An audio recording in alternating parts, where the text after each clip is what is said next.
আমার দাবি ন্যায্য দাবি, আমার দাবি মানবাই লাগবো, আমার দাবি মানবাই লাগবো।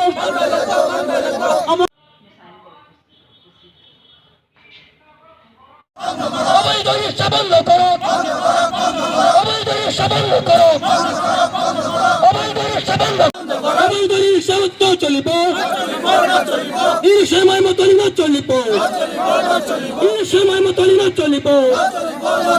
চলমান বাটার কপ 1 ঘণ্টীয়া কাৰ্যসূচী হাতত লৈছোঁ। কিয় লৈছোঁ? বিভিন্ন সময়ত আমি গোসাইগাঁও মহকুমা ডিপুটি, গোসাইগাঁও অসম আৰক্ষী দ্বিতীয় অফিচ উপায়ুক্তলৈ আমি বিভিন্ন সময়ত স্মাৰক পত্ৰ প্ৰদান কৰিছিলোঁ, কিন্তু আজিলৈকে আমি কোনো সুফল পোৱা নাই। কিন্তু আমি বিভিন্ন ক্ষেত্ৰত আমি দেখি আহিছোঁ যে অসমৰ মাননীয় মুখ্যমন্ত্ৰী কৈ থাকে যে প্ৰফুল্ল মহন্ত ডাঙৰীয়াৰ নেতৃত্বত যে গুপ্ত হত্যা হৈছিলে, কিন্তু এইখন চৰকাৰে অসমৰ মাননীয় মুখ্যমন্ত্ৰী হেমন্ত বিশ্ব শৰ্মা ডাঙৰীয়াই আমাক মুক্ত হত্যা কৰিব বিচাৰি আছে। আজি গোসাইগাঁও মহকুমাত ই ৰিক্সাবিলাকে অবৈধভাৱে 20-30 কিলোমিটাৰলৈকে যাই আছে, কিন্তু আমাৰ নথিপত্ৰ থকা সত্ত্বেও আমাক বিভিন্ন সময়ত হাৰাশাস্তি কৰে।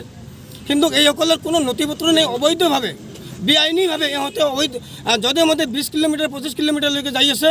এই ক্ষেত্ৰত আজি এখন ই ৰিক্সাৰ এজন সভাপতি আছে, বিষ্ণু ৰায় নামৰ এজন ল'ৰা আছে।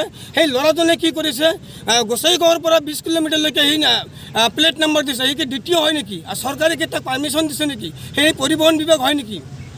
তাক অনতি পলমে তাক এৰেষ্ট কৰিব লাগে, অনতি পলমে তাৰ এগেইনষ্টত ব্যৱস্থা গ্ৰহণ কৰিব লাগে। অন্যথাই আমি ইয়াৰ পিছত আজি আমাক পাৰ্মিশ্যন কম কৰি দিয়াৰ কাৰণে, মানুহ কম কৰি দিয়াৰ কাৰণে আমাৰ মানুহ বেছি হোৱা নাই, আমি কৰা নাই, আমি আইন মানি চলি আছোঁ। ইয়াৰ পিছত যদি আমাক কোনো সমাধান নকৰে চৰকাৰখনে, তেনেহ'লে আমি জংগী আন্দোলনৰ কাৰ্যসূচী হাতত ল'বৰ কাৰণে আমি বাধ্য হ'ম। এটেচ কমিটিৰ ছাৰে যিটো ক'লে, দ্বিতীয়বাৰ আৰু মোৰ ক'বলৈ একোৱেই নাই। কিন্তু এই যে হাই ৰোডত যে ই ৰিক্সাবিলাক যে অবৈধভাৱে চলি আছে, দ্বিতীয়ৰ কোনো হেৰি নাই, টেক্স নাই, কোনো পাৰ্মিশ্যন নাই, মানে অবৈধভাৱে কিবা এটা লেবেল লগাই সিহঁতি যে চলি আছে, এইবিলাক বন্ধ কৰিবলৈ মই চৰকাৰক অনুৰোধ জনালোঁ।